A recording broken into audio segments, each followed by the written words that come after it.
오늘 우리에게 주신 말씀은 사도행전 5장입니다. 5장 12절에서 42절까지 말씀입니다. 사도행전 5장 12절에서 42절까지 말씀, 우리 전체 스토리이기 때문에 같이 읽도록 하겠습니다. 한 절씩 교독합니다. 사도들의 손을 통하여 민간의 표적과 기사가 많이 일어나며 믿는 사람이 다 마음을 같이하여 솔로몬 행각에 모이고, 그 나머지는 감히 그들과 상종하는 사람이 없으나 백성이 칭송하더라. 믿고 주께로 나오는 자가 더 많으니 남녀의 큰 무리더라. 심지어 병든 사람을 메고 거리에 나가 침대와 요 위에 누이고 베드로가 지날 때에 혹 그의 그림자라도 누구에게 덮일까 바라고. 예루살렘 부근의 수많은 사람들도 모여 병든 사람과 더러운 귀신에게 괴로움 받는 사람을 데리고 와서 다 나음을 얻으니라. 대제사장과 그와 함께 있는 사람 즉 사두개인의 당파가 다 마음에 시기가 가득하여 일어나서 사도들을 잡아다가 옥에 가두었더니 주의 사자가 밤에 옥문을 열고 끌어내어 이르되 가서 성전에 서서 이 생명의 말씀을 다 백성에게 말하라 하매, 그들이 듣고 새벽에 성전에 들어가서 가르치더니 대제사장과 그와 함께 있는 사람들이 와서 공회와 이스라엘 족속의 원로들을 다 모으고 사람을 옥에 보내어 사도들을 잡아오라 하니, 부하들이 가서 옥에서 사도들을 보지 못하고 돌아와 이르되 우리가 보니 옥은 든든하게 잠기고 지키는 사람들이 문에 서 있으되 문을 열고 본즉 그 안에 한 사람도 없더이다 하니, 성전 맡은 자와 제사장들이 이 말을 듣고 의혹하여 이 일이 어찌 될까 하더니, 사람이 와서 알리되 보소서 옥에 가두었던 사람들이 성전에 서서 백성을 가르치더이다 하니, 성전 맡은 자가 부하들과 같이 가서 그들을 잡아왔으나 강제로 못함은 백성들이 돌로 칠까 두려워함이더라. 그들을 끌어다가 공회 앞에 세우니 대제사장이 물어 이르되 우리가 이 이름으로 사람을 가르치지 말라고 엄검하였을 때 너희가 너희 가르침을 예루살렘에 가득하게 하니 이 사람의 피를 우리에게로 돌리고자 함이로다. 베드로와 사도들이 대답하여 이르되 사람보다 하나님께 순종하는 것이 마땅하니라. 너희가 나무에 달아 죽인 예수를 우리 조상의 하나님이 살리시고 이스라엘에게 회개함과 죄 사함을 주시려고 그를 오른손으로 높이사 임금과 구주로 삼으셨느니라. 우리는 이 일의 증인이요 하나님이 자기에게 순종하는 사람에게 주신 성령도 그러하니라 하더라. 그들이 듣고 크게 노하여 사도들을 없이 하고자 할세. 바리새인 가말리엘은 율법 교사로 모든 백성에게 존경을 받는 자라 공회 중에 일어나 명하여 사도들을 잠깐 밖에 나가게 하고 말하되 이스라엘 사람들아 너희가 이 사람들에게 대하여 어떻게 하려는지 조심하라. 이전에 드다가 일어나 스스로 선전하며 사람이 약 400명이나 따르더니 그가 죽임을 당하며 따르던 모든 사람들이 흩어져 없어졌고, 그 후 호적할 때에 갈릴리의 유다가 일어나 백성을 꾀어 따르게 하다가 그도 망한즉 따르던 모든 사람들이 흩어졌느니라. 이제 내가 너희에게 말하노니 이 사람들을 상관하지 말고 버려두라. 이 사상과 이 소행이 사람으로부터 났으면 무너질 것이요 만일 하나님께로부터 났으면 너희가 그들을 무너뜨릴 수 없겠고 도리어 하나님을 대적하는 자가 될까 하노라 하니, 그들이 옳게 여겨 사도들을 불러들여 채찍질하며 예수의 이름으로 말하는 것을 금하고 놓으니, 사도들은 그 이름을 위하여 능력받는 일에 합당한 자로 여기심을 기뻐하면서 공회 앞을 떠나니라. 그들이 날마다 성전에 있든지 집에 있든지 예수는 그리스도라고 가르치기와 전도하기를 그치지 아니하니라. 아멘. 할렐루야. 오늘은 사도행전 네 번째 시간입니다. 증인이 되라 하는 제목으로 같이 말씀 나눕니다. 한번 따라합시다. 증인이 되라. 미국 사회에 흑인 차별이 참 오랫동안 지속되었죠. 이 흑인 차별이 바뀌는 계기가 있었는데 1963년에 마틴 루터 킹 목사님이라고 하는 분이 많은 사람들 앞에서 행한 유명한 연설이 하나가 있습니다. I have a dream. 나에게는 꿈이 있습니다. 흑인과 백인의 차별이 없어지는 그런 세상을 꿈꿉니다. 어떤 사람도 고통에 빠지지 않고 모두가 다 하나님 앞에서 자유롭게 살아가게 될 것을 꿈꾼다고 하는 그런 유명한 연설을 하였습니다. 그 연설을 수많은 사람이 듣고 수많은 사람이 텔레비전을 보면서 함께 지켜보면서 그 말에 동의하였습니다. 감동을 받았습니다. 그렇게 살아야 되겠다 결단하는 일들이 많이 일어나게 되었다 하는 것이죠. 그런데 한편에서는 그렇게 생각하는 사람들이 있는가 하면 다른 한편에서는 강력한 반대가 일어나게 됩니다. 당시 FBI는 이 킹 목사를 그때부터 감시하기 시작합니다. 그를 가장 위험한 흑인이라고 지목하게 되었습니다. 남부의 백인 우월주의자들은 그의 운동을 폭력적으로 진압하려고 하였습니다. 교회를 불태우기도 하고 흑인 교회들을 불태우기도 하고 흑인들을 죽이는 일을 하기도 했죠. 이 마틴 루터킹 목사는 이후에 수차례 체포되었고 그의 가족은 끊임없는 살해 위협에 시달리게 되었습니다. 그러다가 마침내 1968년 4월 4일에 마틴 루터킹 목사는 암살당하고 죽게 됩니다. 하지만 그의 죽음은 오히려 그의 메시지가 더욱더 강력하게 전파되는 계기가 되었다고 합니다. 초대교회에 복음이 전파될 때도 똑같은 두 가지 현상이 나타났죠. 하나는 믿는 자가 많아진 것입니다. 사도들이 가르치는 복음을 듣고 예수 그리스도의 복음이 전파될 때마다 그곳에 많은 사람들이 내가 그 예수님이야말로 참된 나의 그리스도이십니다, 나의 메시아이십니다라고 믿는 자들이 일어났다고 말합니다. 사도행전 2장에서 4장까지 보면 주께서 구원받는 사람을 날마다 더하게 하시니라 그렇게 말합니다. 이날에 신도의 수가 3,000이나 더하더라, 남자의 수가 약 5,000이나 되었더라 그렇게 말합니다. 오늘 본문에도 14절에 보면 믿고 주께로 나아오는 자가 더 많으니 남녀의 큰 무리더라 이렇게 말해요. 한편에서는 예수의 복음을 듣고 사도들이 전한 그 예수 그리스도의 복음을 듣고 다 예수님이 나의 주님이라고 고백하며 믿는 자들이 엄청나게 일어나게 됩니다. 그런데 이런 놀라운 일이 일어나는 동시에 그곳에는 엄청난 반대도 일어나게 되었다 하는 겁니다. 오늘 본문의 내용이 바로 그 반대의 내용을 소개하고 있는 겁니다.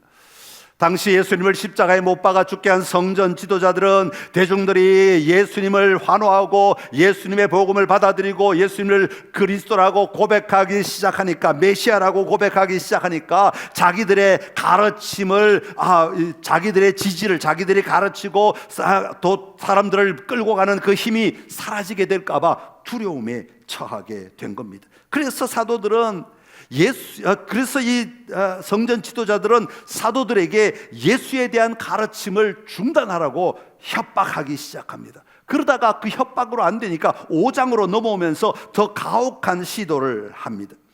이런 위협과 이런 어려운 환경 속에서도 사도들과 복음을 들은 성도들은 오히려 위축되지 아니하고 더 놀라운 삶을 살았다 하는 것이 오늘 본문의 전체 내용입니다. 여러분, 예수를 믿는 우리는 예수 그리스도의 증인입니다. 우리 안에 예수 그리스도가 살아 계심으로 말미암아 우리는 날마다 내 안에 살아계신 예수 그리스도를 전하며 살아가는 예수님의 증인으로 살아가는 자들입니다. 그렇다면 예수님의 증인된 오늘 우리는 무엇을 붙들고 살아가야 하는가? 무엇에 집중하며 살아가야 하는가 하는 겁니다. 오늘 우리가 무엇으로 살아가야 나를 통해 복음이 전해지고 믿는 자가 많아졌다라고 하는 이 놀라운 사건이 내 삶의 자리에 일어날 수 있겠는가? 다시 말하면 나를 통해 하나님의 나라가 어떻게 확장되겠는가 하는 것입니다. 내가 어떻게 살아야 할까 하는 것, 우리가 무엇을 집중해야 할까 하는 것을 오늘 함께 발견하고 그것 붙들고 하나님의 나라를 확장하며 살아가는 우리 모두가 되기를 간절히 기원합니다. 오늘 첫 번째로 증인은 생명을 말하는 사람이어야 한다 그렇게 말합니다. 한번 따라합시다. 생명을 말해야 합니다.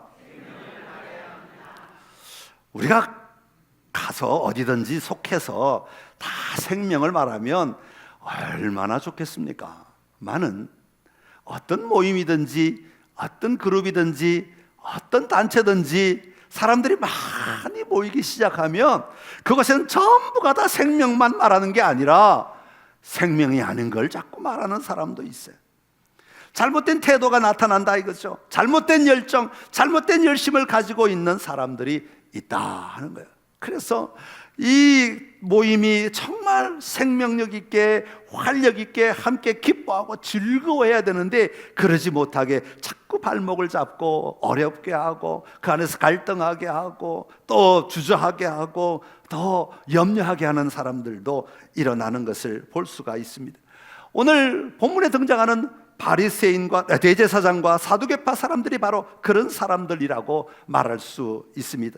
17절에 보면 이 대제사장과 사두개파 사람들의 마음을 소개하는데 뭐라고 소개하는 거니까 그들 모두 다 마음에 시기가 가득하였다 그렇게 설명하고 있습니다. 시기라는 말의 원래 원어는 열정, 열심이라는 뜻을 가지고 있습니다. 그러니까 이 사람들 마음 안에 전부 다 열정, 열심이 있었는데 문제는 그 열정, 그 열심이 바른 데로 가야 되는데 잘못된 길로 들어선 열정이었다라고 하는 것입니다. 이들이 하나님이 하시는 이런 놀라운 일을 바라보면서 하나님을 향하여 예수님을 향하여 열심과 열정을 가져야 하는데 그들 마음 안에는 잘못된 열정, 잘못된 열심, 곧 질투와 두려움이 타오르게 되었다 하는 것입니다. 여러분, 왜 이들 안에는 시기가 일어났을까요? 왜 이들 안에는 잘못된 열정이 일어나게 되었을까요? 이들은 사도들이 전하는 복음을 이해하지 못했기 때문입니다. 사도들이 전하는 복음을 받아들이지 못했다는 것입니다. 다시 말하면 사도들이 전한 복음을 알지 못했기 때문이라고 하는 겁니다. 더군다나 여기 보면 사두개인들이 등장하는데 사두개인들은 어떤 사람인가 하면 부활을 믿지 않는 사람들이 사두개인들입니다. 예수님이 십자가에 죽으셨을 뿐 아니라 무덤에서 나오셔서 부활하셔서 승천하셔서 우리의 왕이 되셨다는 것을 절대로 받아들일 수 없는 사람, 자기들이 가진 생각, 자기들이 가진 신념에 절대로 받아들일 수 없는 사상이라고 그들은 철저하게 거절함으로 말미암아 예수님이 그리스도 되심을 받아들일 수가 없었던 사람들인 것입니다. 그러니까 예수님이 부활하시고 승천하심으로 말미암아 우리에게 가져다 주시는 죄로부터의 자유, 승리, 노임받음 이런 것들을 전혀 누릴 수가 없고 볼 수도 없었던 사람이었다 하는 것입니다. 그들이 예수님을 알지 못하다 보니까 오히려 사도들을 향하여서 당신들이 틀렸다고, 당신들이 위험하다고 그렇게 규정할 수밖에 없게 된 것입니다. 여러분, 왜 이들이 사도들의 가르침이 위험하다고 생각했을까요? 사도들의 가르침으로 말미암아 많은 사람들이 일어나니까 아마 자신들의 지위가 위태롭게 될 것이라고, 자기들의 권력이 위태롭게 될 것이라고 생각했던 것 같습니다. 그래서 사람들이 자기들을 따라야 되는데 저들을 따름으로 말미암아 자기들의 자리가, 자기들의 지위가, 자기들의 권세가 사라지게 될 것을 염려했던 것 같습니다. 그래서 그들은 사도들이 더 이상 설교하지 못하도록, 예수의 이름으로 선포하지 못하도록 그들을 잡아다가 18절에 보면 옥에 가두게 됩니다. 그런데 이 장면은 사실은 이 영화로 봐야 실감이 나는데 제가 언변이 우둔해서 제가 이렇게 재미있게 설명을 잘 못해요. 옥에 가둬서 밤에 옥에 가두게 돼요. 옥에 가뒀는데 그 밤에 주의 사자가 나타나서 옥문을 열고 사도들을 다 내보냅니다. 간수도 모르게, 아무도 모르게 이 사도들이 다 밖으로 나옵니다. 그러면서 주의 사자가 이들에게 하는 말이 있습니다. 5장 20절의 말씀인데요, 우리 20절 같이 읽어보겠습니다. 시작. 가서 성전에 서서 이 생명의 말씀을 다 백성에게 말하라 하니. 아멘. 주의 사자가 분명하게 말합니다. 사도들이 전해야 하는 말씀은 부활이 가져다 준 생명의 말씀이라는 것입니다. 예수님은 십자가에서 무덤에 들어간 것으로 끝이 난 것이 아닙니다. 죽음으로 끝난 것이 아닙니다. 예수님에게는 부활이 있습니다. 부활은 새로운 생명이라고 말하고 있는 겁니다. 그러기에 예수님을 나의 왕으로 믿고 살아가는 자들에게는 부활의 생명이 주어진 것입니다. 그러기에 오늘 우리 안에 있는 이 생명을 우리는 전하며 사는 자가 되어야 한다라고 말하고 있는 겁니다. 그 생명이 가져다 주는 약속을 붙들고 사는 자가 되어야 되고, 그 생명의 약속이 내 안에 있음을 드러내며 사는 자가 되어야 한다는 것을 분명하게 가르치고 있는 겁니다. 그렇게 사도들이 선포해야 되는 것은 바로 이 예수 그리스도로 말미암아 오게 된 생명이라고 말하는 거예요. 사랑하는 성도 여러분, 우리 안에 있는 예수님이 가져다 주신 부활의 생명을 믿는 사람들이 바로 그리스도인 아닙니까? 여러분 안에 예수 그리스도께서 가져다 주신 생명의 능력이 여러분 안에 자리하기를 간절히 기원합니다. 예수님의 부활의 생명의 능력이 여러분을 움직여야 하는 것입니다. 부활의 그 생명의 약속이 나를 견디게 하고 나를 이기게 만들어 주어야 하는 것입니다. 그 부활의 소망이 내가 걸어가야 될 방향을 안내해 주어야 하는 겁니다. 여러분, 우리는 생명으로 살아가는 자들입니다. 내 안에 임하신 예수 그리스도께서 가져다 주신 그 생명의 놀라운 능력으로 내가 살아가야 되는 거예요. 세상은 우리를 절망으로 몰고 가고 낙심으로 몰고 가고 여러 가지 어려움 자리로 몰고, 그래서 우리가 고통하고 안타까워하고 억울해하고 실패했다고 자책하며 살아갈지 모르지만, 그럼에도 불구하고 우리 안에는 예수 그리스도께서 부여하신 생명이 있기에 우리는 그 어려움들을 딛고 일어나는 삶을 살아내야 하는 겁니다. 여러분 안에 예수의 생명이 넘쳐나기를 간절히 기원합니다. 그 생명으로 담대하게 살아가시는 우리 선창의 모든 가족들이 되시기를 간절히 기원합니다. 두 번째로, 증인은 영적으로 도전하는 삶을 살아야 합니다. 한번 따라합시다. 도전해야 합니다. 가서 성전에 서서 이 생명의 말씀을 다 백성에게 전하라 그랬더니요, 이 사도들이요 어떻게 한 줄 아세요? 그 새벽에 집으로 도망가지도 않고 다른 데 도망가지도 않고 바로 성전으로 올라갑니다. 아니, 조금 전에 그 복음 전하다가 감옥에 갇혔는데 주의 사자가 끄집어내 주니까 주의 사자의 말대로 또 성전에 올라가는 겁니다. 여러분, 놀랍지 않습니까? 여러분, 이게 쉬운 일입니까? 성경이니까 쉽다, 우리가 그렇게 말할 수 있지만, 여러분이 당했다고 생각해 보십시오. 이게 쉬운 일입니까? 복음 전하다 감옥에 갇혔는데 끄집어내 주니까 또 성전에 가서 복음 전한다? 이건 보통 정신으로 할 수 있는 게 아닙니다. 보통 믿음으로 할 수 있는 게 아니다, 그 말이에요. 그런데 사도들은 담대하게 성전에 올라갑니다. 세상의 관습이나 세상의 습관이나 세상의 규칙이 아니라 하나님께 순종하는 영적 도전을 하고 있는 겁니다. 그래요, 주님이 말씀하시면 내가 가서 복음을 전하겠습니다. 사람들 앞에 나아가겠습니다. 담대하게 나아가겠습니다. 그래서 성전에 올라간 겁니다. 아침이 되었습니다. 아무것도 모르는 대제사장과 공회원 원로들이 다 모였습니다. 자, 이제 감옥에 있는 그 사도들 끄집어내라, 재판하겠다. 그래서 한 사람이 막 감옥으로 달려갑니다. 감옥에 간수가 지키고 있습니다. 야, 문 열어 줍니다. 그리고 안에 들어가서 그들이 어느 방에 있어? 예, 저 방에 있습니다. 그 방 앞에 갔더니 아무도 없어요. 급하게 다시 뒤돌아서 달려옵니다. 큰일 났다. 아마 이 사람은 가슴이 철렁하지 않았겠습니까? 그래서 공회원들 앞에 달려가서 말합니다. 감옥에 갔더니 아무도 없더이다. 그리고 그 말이 왔다 갔다 하고 있는데 갑자기 어떤 사람이 막 뛰어옵니다. 그러면서 하는 말이, 성전에 가봤더니 감옥에 갇혔던 그 사람들이 성전에서 또 복음을 전하고 있습니다. 이 사람들이 난리가 났습니다. 전부 다 성전으로 또 몰려간 겁니다. 그런데 보니까 성전에 사람들이 많이 벌써 모여 있어요. 그러니까 함부로 잡아서 막 어떻게 함부로 폭력적으로 할 수가 없는 거예요. 그래서 살살 데리고 와서 다시 공회 앞으로 데리고 옵니다. 그리고는 재판을 하기 시작하는 겁니다. 대제사장이 묻습니다. 우리가 예수의 이름으로 가르치지 말라고 하지 않았느냐? 너희가 왜 계속 가르치느냐? 너희가 계속 가르치는 것은 예수의 죽음의 책임을 우리에게 떠넘기려는 것 아니냐? 하고는 아주 몰아붙이고 있는 겁니다. 그때에 사도들이 한 말이 있어요. 뭐라고 한 줄 아세요? 사람보다 하나님께 순종하는 것이 마땅하니라. 사람에게 순종하는 것보다 하나님께 순종하는 것이 마땅한 삶이다 라고 선포하고 있는 겁니다. 여러분, 얼마나 놀라운 고백이에요. 엄청난 고백이 아닐 수가 없습니다. 사람에게 순종하지 않고 하나님께 순종하는 것, 여러분 삶의 현장에서는 결코 쉬운 일이 아니지 않습니까? 여러분 매일 삶을 살아가면서 정말 여러분 매 순간순간마다 사람에게 순종하지 않고 하나님께 순종하며 살아갈 힘이 있으십니까? 여러분, 그렇게 살아가는 은혜가 있기를 간절히 축원합니다. 여러분, 정말 놀라우나, 이건 영적 도전이죠. 놀라운 영적 도전입니다.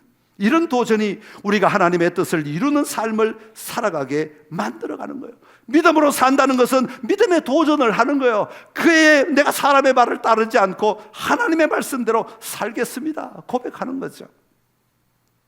제가 해외에 한번 나갔을 때 제가 앞자리 운전석 옆에 앉아 있었는데 앞에 택시가 계속 이렇게 가고 있는 거예요. 그런데 가만히 보니까 택시에 큰 트렁크에 큰 광고판을 붙이고 달리는데 뭐라 광고했나 하고 봤더니 이렇게 써 있는 거예요. 이게 뭐냐면 시편 118편 8절의 말씀을 크게 광고판으로 써가지고 저렇게 불을 밝히고 달리고 있더라고요. 뭐라고 써 있는가 하고 가만히 읽어봤더니 시편 118편 8절 말씀, 주님께 몸을 피하는 것이 사람을 의지하는 것보다 낫다.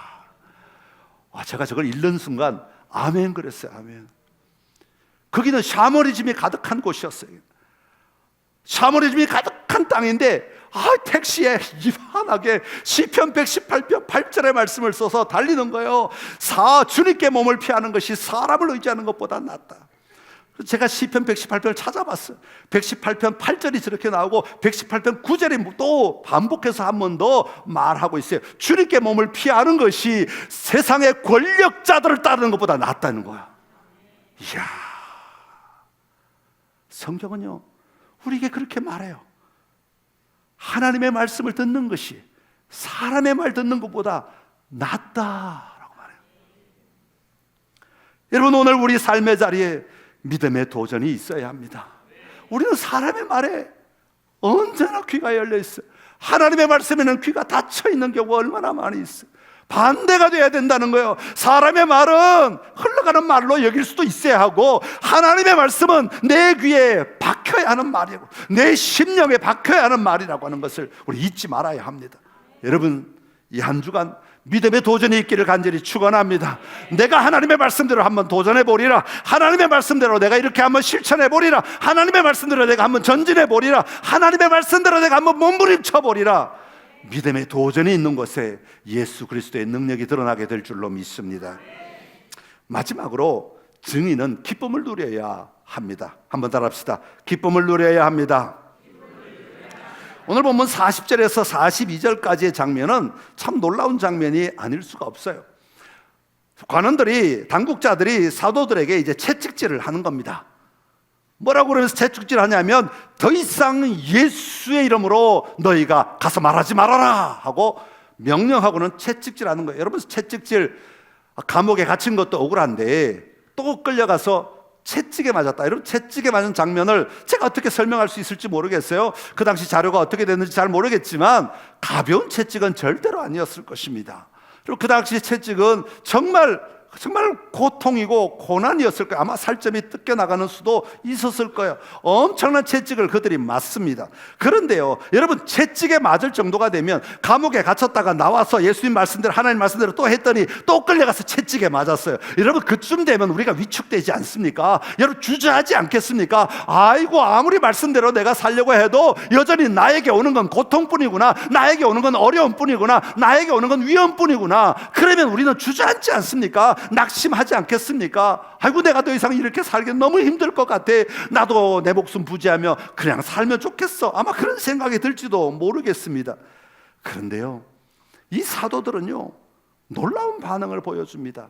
그 반응이 41절의 내용이에요. 우리 41절을 한번 읽어보겠습니다. 시작. 사도들은 그 이름을 위하여 능욕받는 일에 합당한 자로 여기심을 기뻐하면서 공회 앞을 떠나니라. 아멘. 그 이름, 예수 그리스도의 이름 때문에, 예수 그리스도의 이름에 가진 능력 때문에, 예수 그리스도의 이름이 가져다 준 그 놀라운 은혜 때문에, 예수 그리스도의 이름이 가져다 준 놀라운 기쁨 때문에 내가 능력을 받는 것, 내가 옥에 갇히고 내가 채찍에 맞는 것, 이건 오히려 영광스러운 일이다. 채찍에 맞는 것보다 더 큰 기쁨이라고 하는 것을 말하고 있는 겁니다. 그래서 오히려 기뻐하며 떠났다고 말하고 있는 거죠. 여러분, 왜 그들은 전혀 다른 반응을 보일 수 있었을까요? 어떻게 그들은 그런 삶을 살아낼 수 있었을까요? 제가 말씀을 묵상하다가 엘리사 생각이 나더라고요. 열왕기하 6장에 보면 엘리사가 자기 종을 위하여 기도하는 장면이 나오잖아요. 아침에 아람 군대가 쫙 둘러서 진치고 있어요. 종이 얼마나 두렵겠어요. 이제 죽었습니다. 선생님, 우린 죽었습니다. 그랬더니 이 엘리사가 종에게 말합니다. 두려워하지 마라. 우리와 함께한 자가 그들과 함께한 자보다 많으니라. 그게 무슨 소리예요 지금? 우리가 적군에 둘러싸여 있는데 그게 무슨 소리입니까? 기가 찰 거 아니에요. 그때 엘리사가 종을 위해 기도해 줍니다. 주님, 이 종의 눈을 열어 주십시오. 종의 눈이 열려요.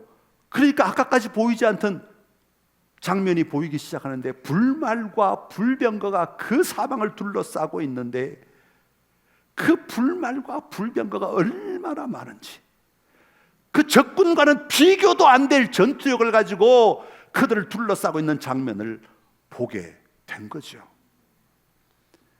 진짜를 보게 되었다 그 말이에요.